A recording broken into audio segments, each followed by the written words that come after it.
Hello बच्चों, homework coaching में आप सबका स्वागत है। और सबसे पहले मैं आपको फादर्स डे की बहुत बधाई देता हूं। आप सबको हैप्पी फादर्स डे, बहुत सारी बधाई।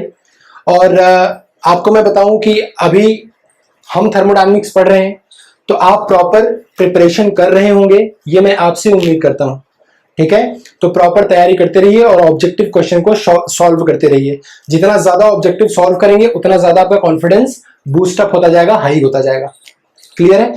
तो हमने क्या किया है, बेसिक चीजें भी देखी हैं। आपको पता है हम अपने थर्ड चैप्टर में we have covered basics, we have covered energy interaction, and now we are in our new chapter that is first law of thermodynamics. तो हमने क्या किया, उसमें कुछ चीजें हम देख चुके हैं। ठीक है, तो हमने कल क्या देखा था, हम कल हीट ट्रांसफर हमने निकाला था अलग अलग प्रोसेस के लिए, कांस्टेंट वॉल्यूम के लिए और कांस्टेंट प्रेशर के लिए, आइसोथर्मल के लिए भी हमने हीट ट्रांसफर निकाला था। ठीक है, तो आज मैंने आपको बोला था आज के लेक्चर के लिए कि आज मैं आपको दो प्रोसेस में हीट ट्रांसफर और दिखाऊंगा, एडियाबैटिक और पॉलीट्रॉपिक में। ठीक है, और उससे पहले मैं आपको एक छोटी सी चीज दिखाता हूं, एक डेरिवेशन मैं आपको छोटा सा दिखाता हूं, ध्यान से समझिएगा। आपने पढ़ा होगा बीटेक लेवल पे, एक इक्वेशन पढ़ी होगी, डेरिवेशन का नाम है to show that Cp minus Cv is equal to R. To show that Cp minus Cv is equal to R for ideal gas. To show that Cp minus Cv is equal to R for ideal gas. Ideal gas के लिए मुझे Cp minus Cv is equal to R prove करना है। ठीक है, चलिए। बहुत सारे लोग कहते हैं सर बहुत टफ डेरिवेशन है, डेरिवेशंस हमको याद नहीं होते हैं। ठीक है, तो क्या करिए, बहुत आसान तरीका है, बहुत आसान तरीका। 5 से 6 लाइन में आंसर आ जाएगा इसका, और बहुत इंपॉर्टेंट टर्म है, ध्यान से समझिएगा। आप सबको पता है कल हमने देखा था एंथैल्पी, कल हमने एक टर्म देखा था जिसका नाम था एंथैल्पी। एंथैल्पी हमने क्या देखा था आप बताइए, H is equal to U plus PV, यही देखा था हमने, H is equal to U plus PV। ठीक है, अब मैं क्या करता हूं, दोनों तरफ डिफरेंशिएट कर देता हूं। ऑन डिफरेंशिएटिंग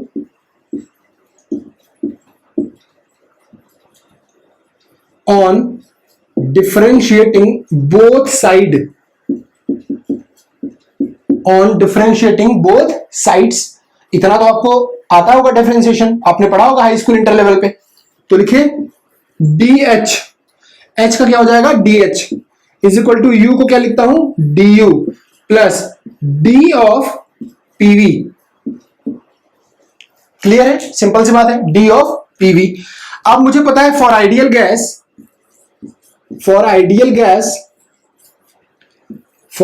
गैस क्या जानते हो, PV is equal to MRT,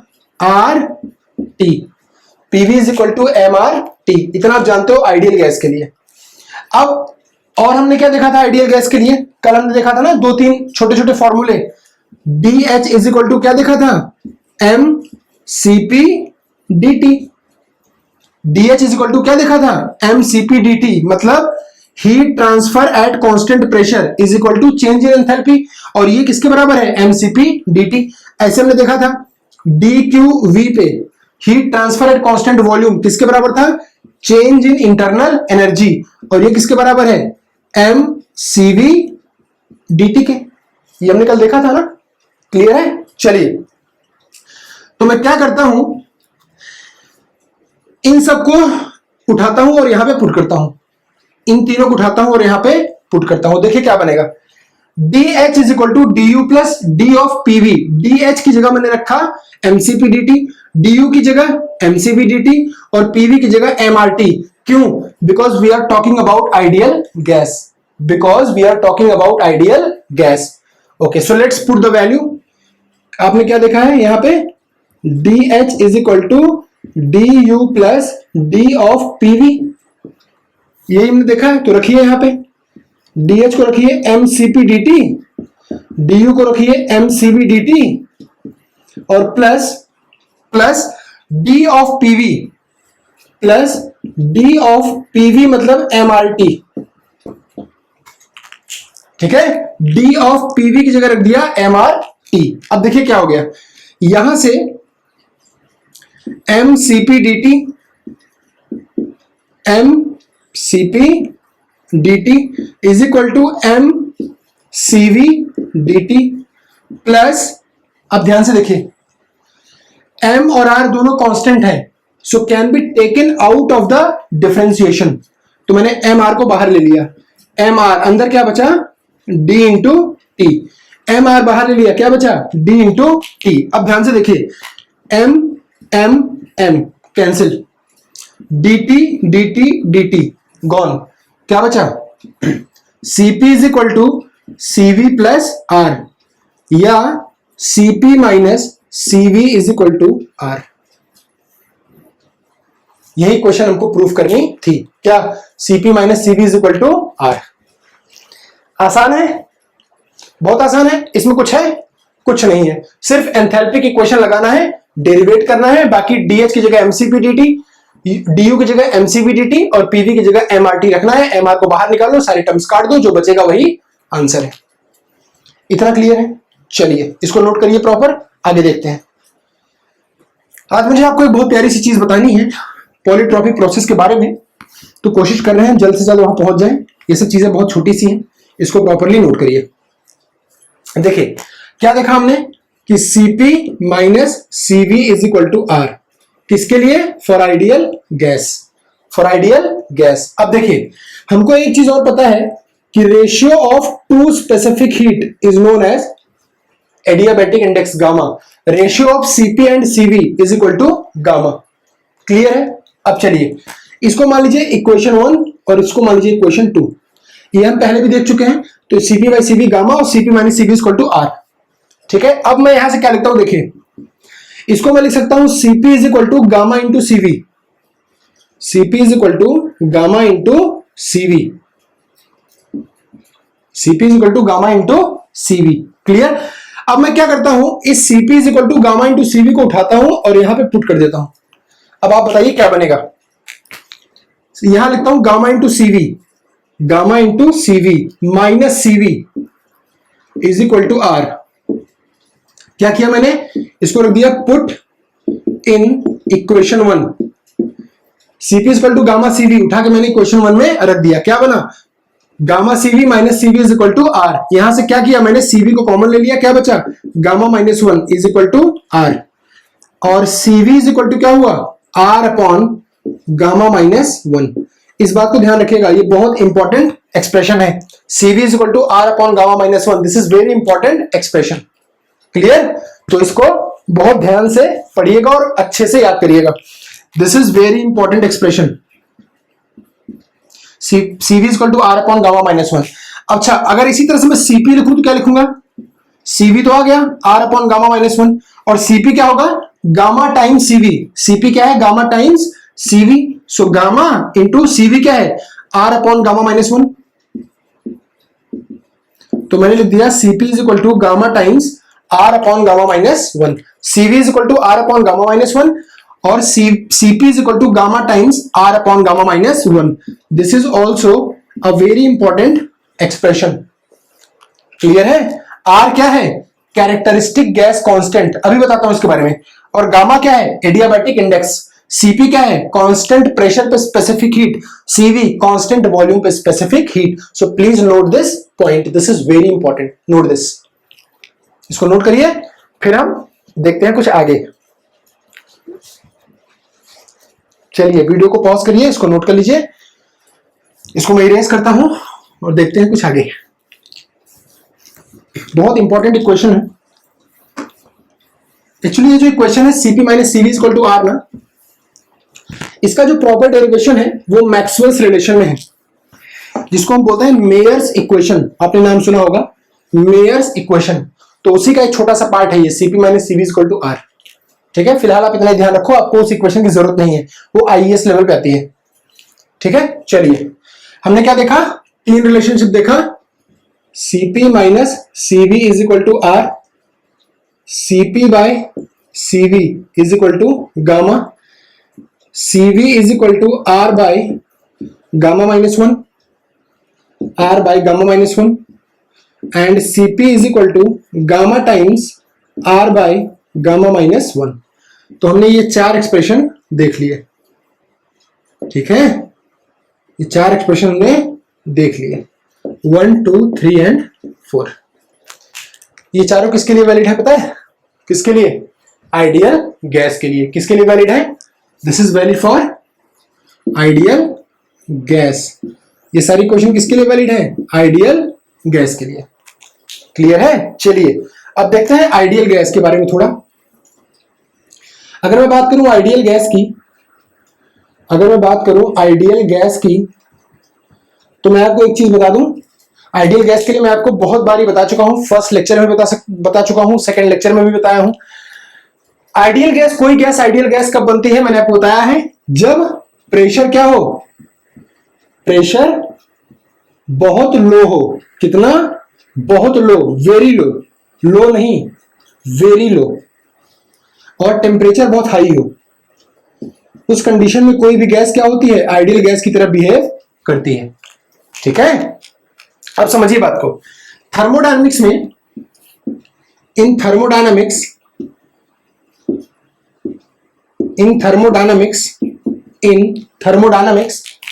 air को हम मानते हैं आइडियल गैस की तरह। एयर को क्या ट्रीट करते हैं? Ideal gas. Air is treated as ideal gas. In thermodynamics air is treated as ideal gas, and for air अब ध्यान से समझिए एयर के बारे में। एयर के बारे में आपको कुछ प्रॉपर्टी लिखवा रहा हूं, उसको ध्यान से नोट करिए। For air Cp is equal to 1.005 kilo joule per KG kelvin.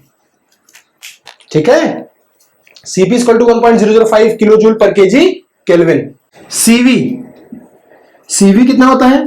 0.718 kilo joule per KG kelvin. ठीक है, और R की value characteristic gas constant. Characteristic gas constant is a difference of specific heat at constant pressure and specific heat at constant volume. तो characteristic gas constant की value क्या होती है? Air के लिए कितनी होती है? 0.287 kilo joule per KG kelvin. Kilo joule per KG kelvin. और गामा की वैल्यू कितनी लेते हैं एयर के लिए? Adiabatic index for gamma for air it is 1.41। 1.41। और जनरली हम कैलकुलेशन के लिए कितना लेते हैं? 1.4। कितना लेते हैं? 1.4। तो ये सारे इंपॉर्टेंट डेटा हैं, इनको याद रखिए। This will really help you to crack your exam when you are going to solve the questions from thermodynamics, especially from first law or second law. These data will be very helpful for you. These data will be very helpful for you. तो इन data को याद रखिए। ठीक है, चलिए इसको note कर लीजिए प्रॉपर। इसको प्रॉपर नोट करिए। देखते हैं कुछ आगे हम क्या निकाल रहे थे? Heat transfer. ये तो मैंने आपको बीच में छोटे छोटे टर्म बता दिए ताकि आपको पता रहे। हम हीट ट्रांसफर निकाल रहे थे किसमें? क्लोज्ड सिस्टम में, अलग अलग प्रोसेसेस में। क्लोज सिस्टम में, अलग अलग प्रोसेसेस में। ठीक है, तो हमने 3 प्रोसेस में निकाल लिया है, कांस्टेंट प्रेशर में, कांस्टेंट वॉल्यूम में, आइसोथर्मल में। अभी 2 और बचा है, एडियाबैटिक और पॉलीट्रोपिक। एडियाबैटिक और पॉलीट्रोपिक। चलिए हम पढ़ रहे थे हीट ट्रांसफर। अपनी पिछली डेफिनेशन देखिएगा, हम क्या पढ़ रहे थे? Heat transfer in various closed system processes.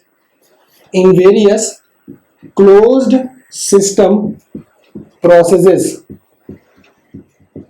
यही पढ़ रहे थे। क्लोज सिस्टम के अलग अलग प्रोसेस में हम हीट ट्रांसफर निकालना पढ़ रहे थे। हमने क्या क्या पढ़ लिया था? कांस्टेंट वॉल्यूम, कांस्टेंट प्रेशर और आइसोथर्मल। Are we clear? चलिए, तो अब चौथा जो प्रोसेस है दैट इज एडियाबैटिक। चौथा प्रोसेस है एडियाबैटिक प्रोसेस। एडियाबैटिक प्रोसेस में हीट ट्रांसफर निकालना हम देखेंगे। आप बोलोगे सर एडियाबैटिक प्रोसेस में हीट ट्रांसफर क्या निकालोगे? एडियाबैटिक प्रोसेस तो वैसे ही परेशान है, हीट ट्रांसफर तो इसमें 0 होता है। तभी हम बोलते हैं एडियाबैटिक। एडियाबैटिक प्रोसेस का मतलब सिस्टम से बाहर या सिस्टम के अंदर किसी भी तरह का कोई हीट ट्रांसफर ना हो। सही बात है। तो एडियाबैटिक प्रोसेस का मतलब जब हीट ट्रांसफर जीरो हो, हीट ट्रांसफर जीरो हो, सिस्टम से बाहर ना हीट जा रही है ना सिस्टम के अंदर हीट आ रही है। कैसे लिखोगे adiabatic process?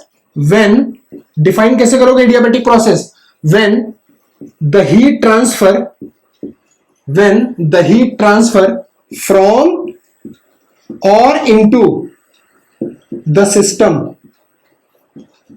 when the heat transfer from the system or into the system is zero, then the process is known as adiabatic process. तो इसमें हीट ट्रांसफर निकालने की जरूरत नहीं है। कितना आएगा? जीरो। इतना आप पहले से जानते हो, इतनी चीजें आप पहले से ही जानते हो। बीटेक लेवल से, डिप्लोमा लेवल से ये चीजें आप पहले से ही जानते हो। अब मैं आपको वो चीज बताऊंगा जो आप नहीं जानते। ध्यान से समझिएगा, मैं आपको वो चीज बताऊंगा एडियाबैटिक के बारे में जो आप नहीं जानते। अब देखते जाइए the beauty of adiabatic process. सिर्फ 5 मिनट दीजिए और देखिए the beauty of adiabatic process, समझिए। कल हमने क्या देखा था? फर्स्ट लॉ की equation, first law of thermodynamics की इक्वेशन क्या देखी थी?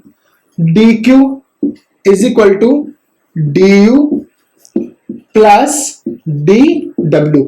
ये सारे प्रोसेस के लिए है।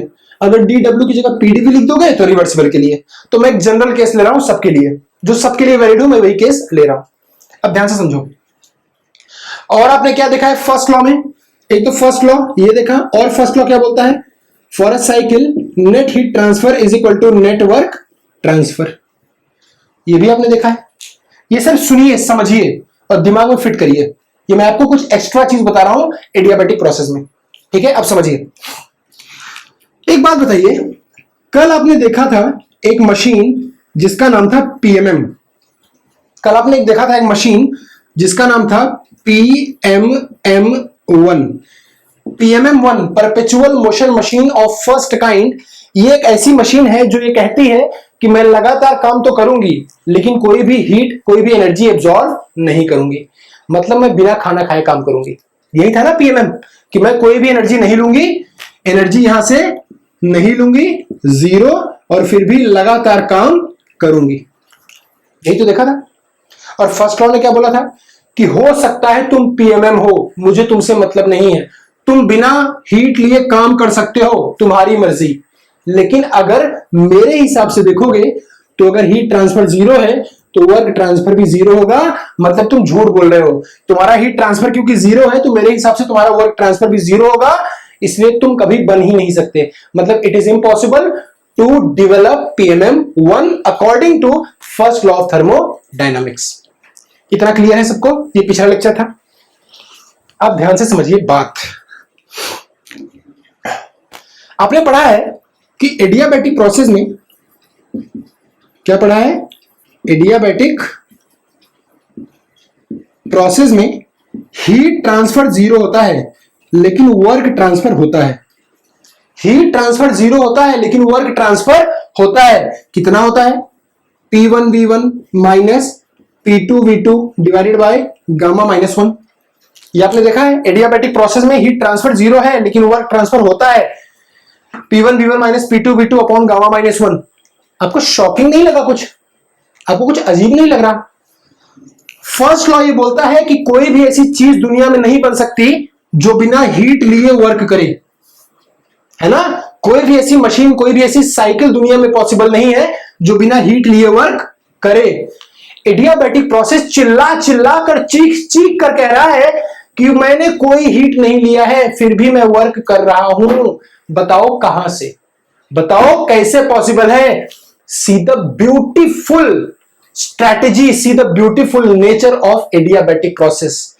This is producing work without absorbing some other form of heat. तो क्या आपके दिमाग में कंफ्यूजन नहीं आया कि सर एडियाबैटिक कुछ खा ही नहीं रहा है, काम कहां से कर रहा है? आपके दिमाग में कंफ्यूजन नहीं आ रहा है कि सर हो ना हो सकता है ये फर्स्ट लॉ ऑफ थर्मोडायनेमिक्स को वायलेट कर रहा हो, इसका उल्लंघन कर रहा हो? समझ आया मैं क्या कहना चाह रहा हूं?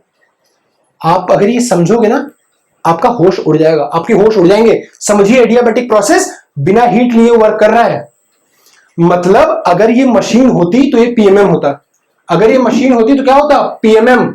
ये आपके दिमाग में ख्याल आ रहा है, लेकिन ये सही नहीं है, ये सिर्फ आपका भ्रम है, कंफ्यूजन।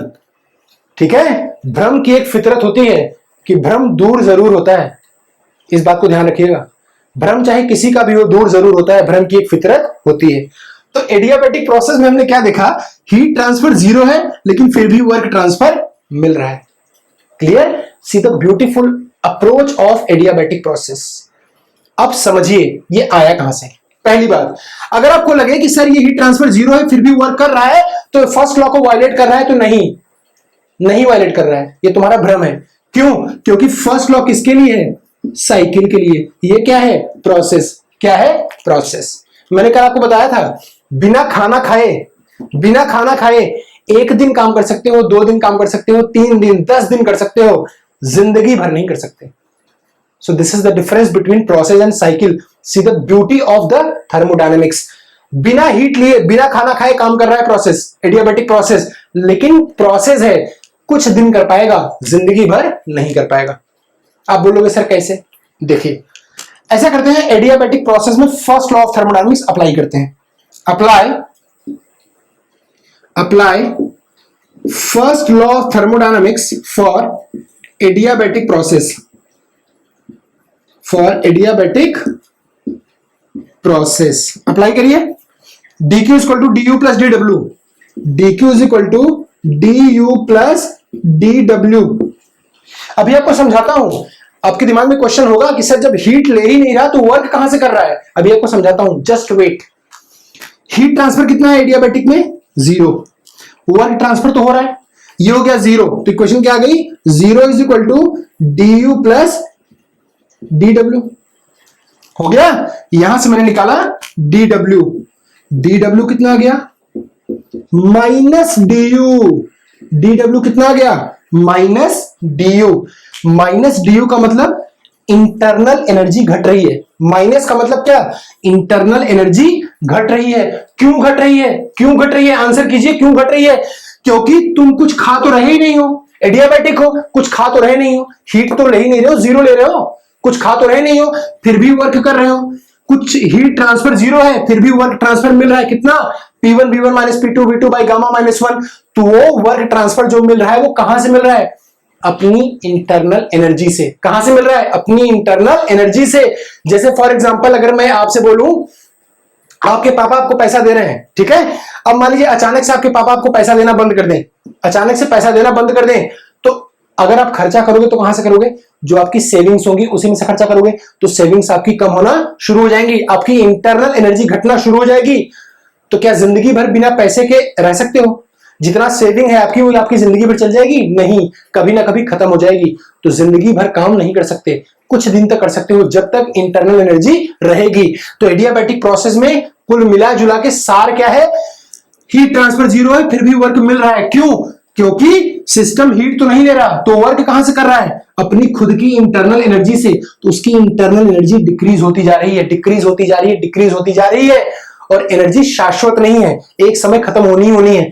तो इंटरनल एनर्जी डिक्रीज हो रही है, डिक्रीज हो रही है, डिक्रीज हो रही है, एक समय आके इंटरनल एनर्जी खत्म हो जाएगी और सिस्टम वर्क करना बंद कर देगा। इसीलिए इसका नाम क्या है, process, not cycle. Adiabatic cycle कभी नहीं सुनोगे, अगर जो एडियाबैटिक साइकिल बताएगा वो महामूर्ख होगा। एडियाबैटिक साइकिल होती ही नहीं। क्या होता है, प्रोसेस। क्या होता है, प्रोसेस। समझ आया adiabatic process? See the beauty of adiabatic process. अभी तक बीटेक में क्या पढ़ा था, adiabatic process heat transfer 0, Q is equal to 0 लिख दिया। ये नहीं होता एडियाबैटिक प्रोसेस। आपने कभी किसी से पूछा सर एडियाबैटिक साइकिल क्यों नहीं होती? एडियाबैटिक साइकिल बनाने की ताकत तो रदरफोर्ड न्यूटन में भी नहीं है। क्यों? बिना खाना खाए कब तक चलेगा, बिना खाना खाए कब तक चलोगे भैया? कुछ दिन बाद तो खत्म हो जाओगे ना। अगर खाना खा के नहीं चलोगे, 1 दिन 2 दिन 10 दिन 15 दिन 20 दिन खाना नहीं खाए, कुछ दिन के बाद दुनिया से विदा ले लोगे, अलविदा। एडियाबैटिक प्रोसेस बन सकता है, साइकिल नहीं बन सकता, ठीक है। क्योंकि हीट नहीं लेगा, काम कहां से करेगा, इंटरनल एनर्जी से। देखिए हीट ट्रांसफर 0 है, इंटरनल एनर्जी घट रही है, कब, जब वर्क कर रहा है। कब तक घटती रहेगी, जब तक बची है। जब तक शरीर में जान है तब तक जहान है, एनर्जी बची है तो काम कर रहा है, खत्म हो गई नहीं करेगा, ठीक है, तो this is the beauty of adiabatic process. Now note it.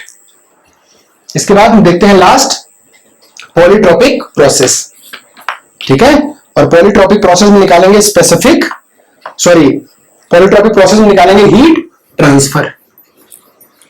चलिए, अभी तो आपने दो चीजें देखी, आइसोथर्मल और एडियाबैटिक में ब्यूटी देखी। आपने देखा आइसोथर्मल की एफिशिएंसी 100% हो सकती है, एडियाबैटिक प्रोसेस बिना खाना खाए कम कर रहा है।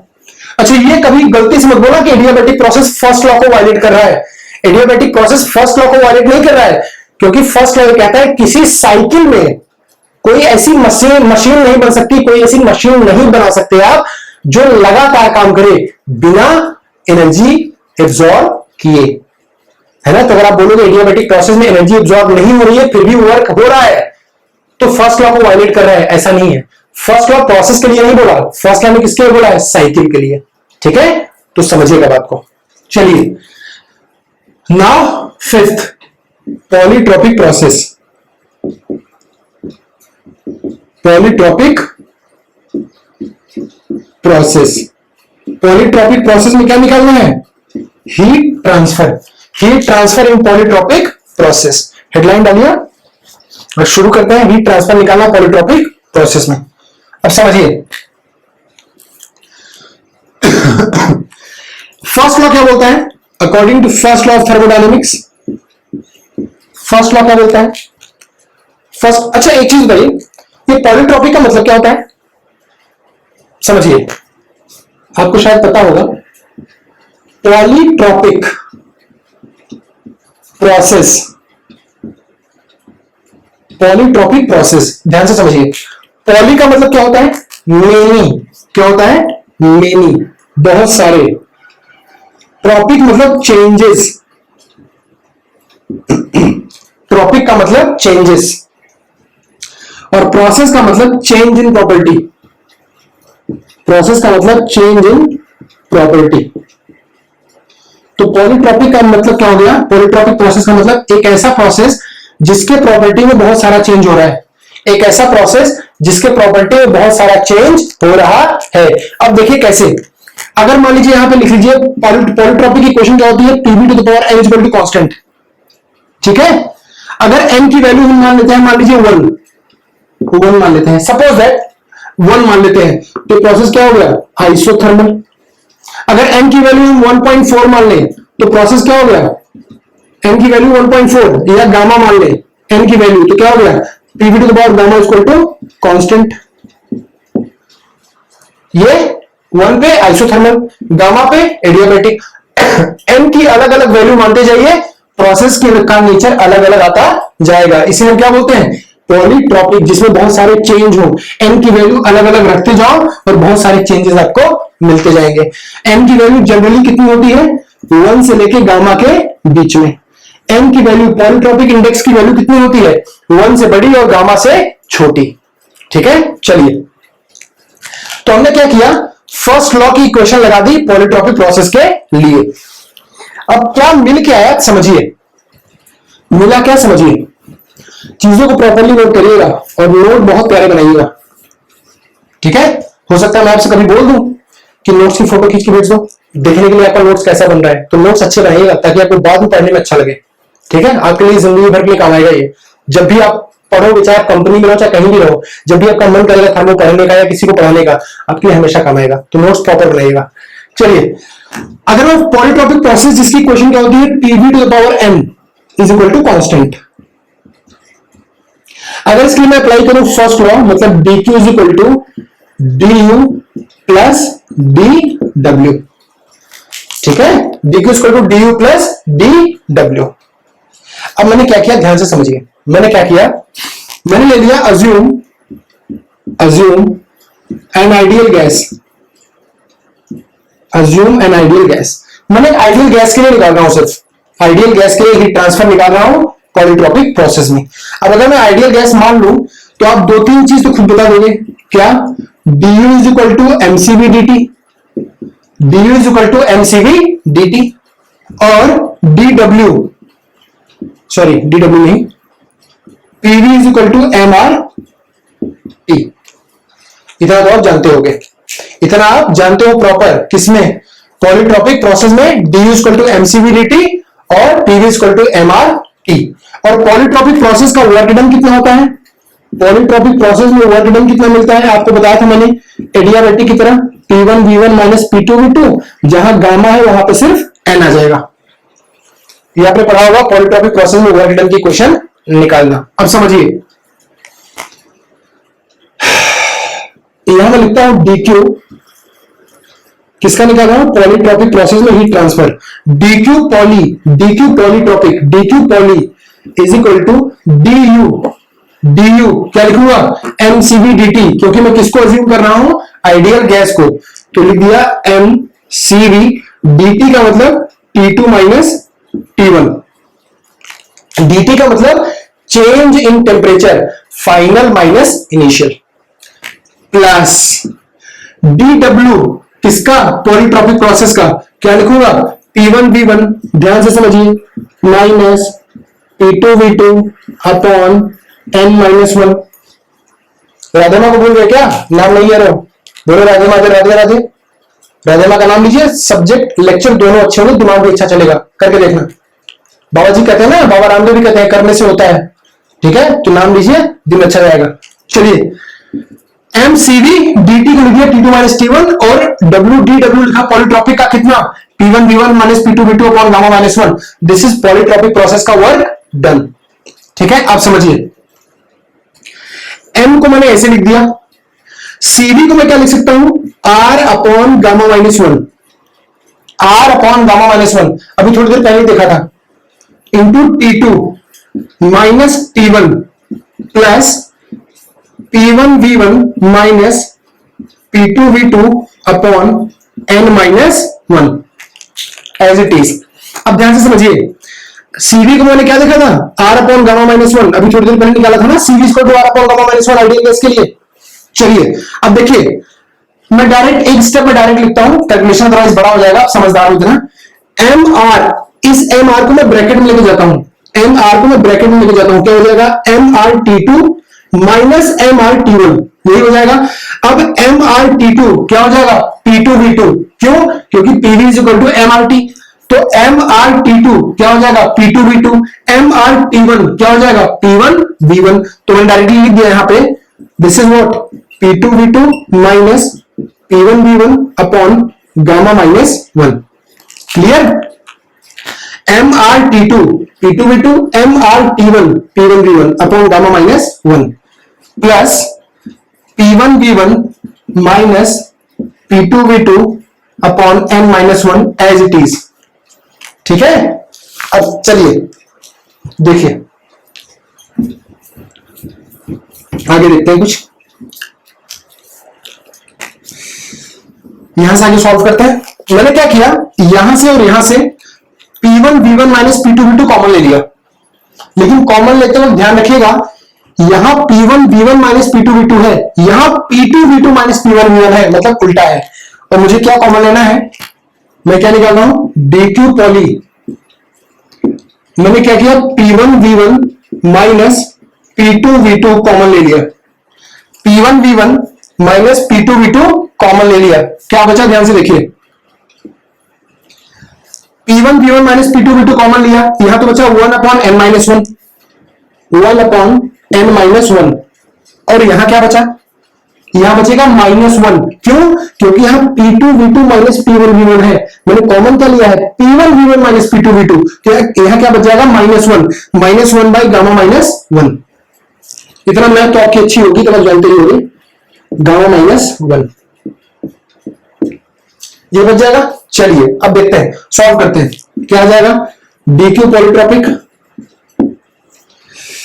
P1 V1 minus P2 V2 upon gamma, इसको मल्टीप्लाई करते हैं इधर, गामा -1 इधर minus n -1, gamma -1 minus n -1 upon n -1 into gamma -1। मैं आपसे बोला था ना, फर्स्ट लॉ एक्सपेरिमेंटल है, इसमें एनालिटिक्स ज्यादा है, एनालिटिकल पोर्शन ज्यादा है। ठीक है, समझिए, तो मैंने यहां पे क्या किया, देखिए यहां से मैंने n -1 बाहर निकाल लिया, तो क्या बचा, P1V1 minus P2V2 upon n minus 1 मैंने यहां से बाहर निकाल लिया। अंदर क्या बचा देखिए, ये वाला 1 और ये वाला 1 कट जाएगा, यहां माइनस है और ये माइनस प्लस हो जाएगा तो 1 कट जाएगा। क्या बचेगा ऊपर, गामा माइनस, ऊपर बचेगा gamma minus n upon gamma minus 1, gamma minus n upon gamma minus 1। ये बचेगा क्या अंदर, और यहां बचेगा ये P1V1 minus P2V2 upon n minus 1 बाहर। अब आप चिल्ला चिल्ला के बोलोगे कि सर ये P1V1 minus P2V2 upon n minus 1 ये तो पॉलीट्रॉपिक प्रोसेस का वर्क डन है। मैं बोलूंगा हाँ बिल्कुल है, तो आप लिख दोगे यहाँ पे dq polytropic heat transfer in polytropic process is equal to gamma minus n upon gamma minus 1 into ये क्या है, work done in polytropic, work done in polytropic process. ये है equation heat transfer in polytropic process की। क्या निकाला equation हमने, heat transfer in polytropic process is equal to work done in polytropic process into gamma minus 1 upon gamma minus n। Clear है, अब समझिए ये एक्सप्रेशन जो है ना, आप देखेंगे एसएससी जेईई के ऑब्जेक्टिव में पूछता है कि which of the following is correct expression for heat transfer in polytropic process. ठीक है, तो ये आपको दे देगा gamma minus n upon gamma minus 1, मतलब वो आपको इसी में घुमा देगा। यहां लिख देगा n minus gamma upon n minus 1, यहां लिख देगा n minus 1 upon gamma minus n, मतलब इसी में आपको उलझा देगा। तो ये सब चीजें आप थोड़ा बेसिक हैं, इसको ध्यान रखिएगा। The heat transfer in polytropic process is equal to work transfer into gamma minus n upon 1 minus gamma, sorry gamma minus n upon gamma minus 1। ठीक है, अब देखिए अगर आपको याद करना हो तो आप कैसे याद करेंगे, सबसे ज्यादा वैल्यू इसमें किसकी है, गामा की, तो सबसे पहले आएगा गामा, उससे कम किसकी है, n की, उससे कम किसकी है, 1 की। ये साइकिल पूरी से चलती रहेगी, सबसे ज्यादा गामा फिर n फिर उससे कम 1 और फिर उसके बाद फिर से साइकिल शुरू, गामा, साइकिल फिर से रिपीट, सबसे ज्यादा गामा फिर n फिर 1 फिर साइकिल फिर से शुरू। तो कैसे लिखेंगे, गामा माइनस n ऊपर अपॉन नीचे गामा माइनस 1, ऊपर गामा माइनस n और नीचे गामा माइनस 1। ऐसे थोड़ा याद करने की ट्रिक आप याद कर लीजिए, इससे आप आराम से चीजों को याद कर सकते हैं। तो हमने आज कितना देख लिया, हमने work transfer sorry heat transfer निकाल लिया अलग अलग प्रोसेस में, और हमने देखा beautiful concept about adiabatic process. दुनिया का इकलौता ऐसा प्रोसेस जो बिना कुछ खाए काम करता है, ये ताकत सिर्फ एडियाबैटिक प्रोसेस में है और किसी में नहीं है। ठीक है, तो इसीलिए कहते हैं कि एडियाबैटिक प्रोसेस जो होता है वो एडियाबैटिक प्रोसेस कहा जाता है, साइकिल नहीं कहा जाता, क्योंकि वो वर्क कुछ दिन तक ही कर सकता है, ज्यादा दिन तक नहीं कर सकता। क्यों नहीं कर सकता, जब तक इंटरनल एनर्जी बची है, जब तक जान है तब तक जहान है, और जान खत्म तो जहान भी खत्म। इंटरनल एनर्जी खत्म हो गई तो वर्क क्या करोगे, खाक। ठीक है, तो एडियाबैटिक प्रोसेस की ये ब्यूटी है। हमने क्या देख लिया, ध्यान से समझिए। अगर मैं आपसे बोलूं हीट ट्रांसफर, सारी चीजें एक जगह नोट करिए, इन heat transfer in various processes, heat transfer in various processes of closed system, heat transfer in various processes of closed system. अब मैं आपसे आपको कुछ बता रहा हूं, ध्यान से समझिए। यहां मैं आपको एक चार्ट बना रहा हूं, ये चार्ट बहुत इंपॉर्टेंट है और आप इसको ध्यान से समझेंगे, आप इसको ध्यान से समझेंगे। चलिए यहां पर मैं दिखाऊंगा सबसे पहले सीरियल नंबर, यहां पे टाइप्स ऑफ प्रोसेस, यहां पे मैं दिखाऊंगा सीरियल नंबर। जब आप इतना पूरा अपने नोट्स में लिख लोगे तो सबसे लास्ट में ये टेबल बना लेना, मतलब अभी तक आपने जितना पढ़ा है उसके बाद ये टेबल अगले पेज पे बना लेना, ताकि आपको एक बार में पूरा आइडिया क्लियर हो जाए। मैंने आपको बताया था ना, जब 7 से 8 पेज के नोट्स बनाओगे इतने बड़े बड़े डेरिवेशन तो करोगे नहीं, तो यही टेबल्स छोटी छोटी काम आएंगी एग्जाम के टाइम में, ध्यान से समझिएगा। तो सबसे पहला मैं लिखता हूं सीरियल नंबर 1। 5 प्रोसेस पढ़े हमने, ये तो आपको पता ही होगा। पहला प्रोसेस कांस्टेंट वॉल्यूम पढ़ा, फिर कांस्टेंट प्रेशर पढ़ा, आइसोथर्मल, एडियाबैटिक और पॉलीट्रॉपिक। तो पहला प्रोसेस क्या पढ़ा? Constant volume.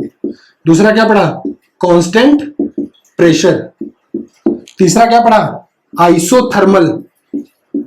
आइसोथर्मल। फिर क्या पढ़ा? एडियाबैटिक। एडियाबैटिक। फिर क्या पढ़ा? पॉलीट्रॉपिक। ठीक है, सब में हीट ट्रांसफर की क्वेश्चन निकाल देते हैं। आप निकाल चुके हो। कांस्टेंट वॉल्यूम में हीट ट्रांसफर करोगे किसके बराबर है? Change in internal energy. ठीक है, कांस्टेंट प्रेशर में हीट ट्रांसफर करोगे किसके बराबर है? Change in enthalpy. ये हम देख चुके हैं पहले ही। आइसोथर्मल प्रोसेस में हीट ट्रांसफर करोगे क्या होगा? dq is equal to dw। dq is equal to dw।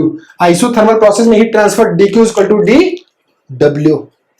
ठीक है, चलिए एडियाबैटिक प्रोसेस में heat transfer q is equal to 0। Adiabatic process में heat transfer q is equal to 0। Polytropic process में हीट ट्रांसफर कितना होता है? dq polytropic. dq polytropic is equal to gamma minus n upon सबसे ज्यादा gamma, फिर उससे कम n, फिर उससे कम 1, फिर साइकिल फिर से शुरू। ऐसे आप ट्रिक बना के याद कर लो। Into w polytropic, into w polytropic. तो इतनी चीजें हमने टोटल कवर करी हैं। इस टेबल को बिल्कुल याद रखिएगा। This table is very very important table, इसको याद कर लीजिएगा। क्लियर है? चलिए कुछ एक टॉपिक और देख लेते हैं, छोटी सी चीज और देख लेते हैं, फिर आज का लेक्चर क्लोज करते हैं। 2 मिनट की चीज और देख लेते हैं। ठीक है, चलिए इसको नोट कर लीजिएगा प्रॉपर। अगर आपसे कोई ये पूछे क्वेश्चन में कि भैया एक बात बताओ, आइसोथर्मल प्रोसेस में जो आपने हीट ट्रांसफर निकाला है, हमने तो ये सुना है कि आइसोथर्मल प्रोसेस में टेम्परेचर कांस्टेंट होता है। ठीक है, आइसोथर्मल प्रोसेस में टेम्परेचर क्या होता है? कांस्टेंट। तो आइसोथर्मल प्रोसेस में हीट ट्रांसफर करने का मतलब क्या है? हीट ट्रांसफर करोगे टेम्परेचर तो बढ़ेगा ही नहीं, क्योंकि टेम्परेचर क्या है? कांस्टेंट है ना। तो जरा बताइए स्पेसिफिक हीट कितनी होगी आइसोथर्मल प्रोसेस की? Specific heat for isothermal process, specific heat for isothermal process. समझ रहे हो मैं क्या कहना चाह रहा हूं? आइसोथर्मल प्रोसेस में क्या है? टेम्परेचर तो कांस्टेंट है, लेकिन फिर भी आप बोल रहे हो कि हम इसमें हीट सप्लाई कर रहे हैं। तो आप आइसोथर्मल प्रोसेस में कितनी भी हीट सप्लाई कर लो, टेम्परेचर तो बढ़ेगा ही नहीं। टेम्परेचर बढ़ेगा ही नहीं, क्योंकि क्या है? Temperature constant. तो अगर आपसे कोई पूछे स्पेसिफिक हीट क्या होगी आइसोथर्मल की, तो क्या बोलोगे? स्पेसिफिक हीट मतलब टेम्परेचर को 1 डिग्री बढ़ाने के लिए कितनी हीट देनी है। तो क्या बोलोगे? कितनी हीट देनी पड़ेगी? इनफाइनाइट। टेम्परेचर तो बढ़ेगा ही नहीं, चाहे कितनी हीट सप्लाई करो। तो स्पेसिफिक हीट कितनी आएगी आइसोथर्मल की? इनफाइनाइट। ये तो आपका कॉमन सेंस है, निकालोगे कैसे देख लो। Q is equal to m into C into delta T, है ना। C is equal to Q by m into delta T. लोग कहते हैं बहुत बड़ी चीज है, पता नहीं कैसे निकालेंगे। पहली बात तो कॉमन सेंस लगा लो। आइसोथर्मल प्रोसेस में चाहे कितनी हीट झोंक दो, टेम्परेचर तो बढ़ना ही नहीं है। तो मतलब कितना हीट दोगे उसका टेम्परेचर बढ़ाने के लिए? इनफाइनाइट। देते रहो, जिंदगी भर देते रहो, कभी नहीं बढ़ेगा। आइसोथर्मल है, कांस्टेंट टेम्परेचर है। तो स्पेसिफिक हीट कितनी होगी? मतलब वो हीट जो 1 डिग्री टेम्परेचर बढ़ाने के लिए काम आए। कितनी होगी? इनफाइनाइट। बढ़ाते रहो, टेम्परेचर बढ़ेगा ही नहीं। कैसे निकालोगे? देखो, Q is equal to Q upon m into delta T. Delta T क्या है? Temperature difference. टेम्परेचर डिफरेंस क्या हो जाएगा? T2 minus T1। और आइसोथर्मल में क्या है? T2 बराबर T1 is equal to constant, है ना। तो ये क्या हो जाएगा? 0। टेम्परेचर डिफरेंस तो आएगा ही नहीं, क्योंकि टेम्परेचर बढ़ ही नहीं रहा है। तो ये क्या हो गया? 0। तो Q अपॉन 0 क्या हो गया? इनफाइनाइट। तो specific heat of isothermal process कितना हो गया? Infinite. Clear? Specific heat of isothermal process कितनी हो गई? इनफाइनाइट। अगर ये कोई एडियाबैटिक की पूछता तो कैसे निकालते? C adiabatic, C adiabatic. Specific heat of adiabatic process यहीं से निकाल लो। Q upon m into delta T. Q क्या हो गया? 0। जब ये 0 हो गया तो वैल्यू क्या आ गई? 0। तो specific heat of adiabatic process, specific heat of adiabatic, ये बात ध्यान रखिएगा, कभी कभी ऑब्जेक्टिव ठोक देते हैं। कितना हो जाएगा? 0। और स्पेसिफिक हीट ऑफ आइसोथर्मल, कितना हो जाएगा, इनफाइनाइट। मतलब आइसोथर्मल में क्या है, टेम्परेचर कांस्टेंट। अब तुम लगे पड़े हो, पूरी ताकत लगा लो, खूब ताकत लगा लो, खूब ताकत लगा लो, कितनी हीट दे दोगे, टेम्परेचर बढ़ेगा ही नहीं। आइसोथर्मल में इनफाइनाइट हीट दे दोगे तब भी टेम्परेचर नहीं बढ़ेगा। तो स्पेसिफिक हीट आइसोथर्मल की कितनी होगी, इनफाइनाइट। और एडियाबैटिक की कितनी होगी, जीरो। एडियाबैटिक कितनी होगी, zero. Amount of heat required to raise the temperature zero, क्योंकि हीट ट्रांसफर हो ही नहीं रहा है, तो क्या है, जीरो। तो हमने ये चीजें बेसिक कवर कर ली, सारे प्रोसेस के हीट ट्रांसफर निकाल लिया, एडियाबैटिक और आइसोथर्मल की स्पेसिफिक हीट भी हमने देख ली। ठीक है, तो guys please, all of you are doing good, you are properly studying and you are properly watching the lecture, so keep enjoying the lecture and follow us on homework coachings YouTube channel. हमारे साथ बने रहिए, आप सब बहुत अच्छा करें, आप सब रेगुलर वीडियो को व्यू कर रहे हैं, बहुत अच्छे कमेंट्स कर रहे हैं और बहुत अच्छे से पढ़ाई कर रहे हैं। ठीक है, तो होमवर्क कोचिंग के साथ बने रहिए और होमवर्क कोचिंग को सपोर्ट करिए। Thank you so much.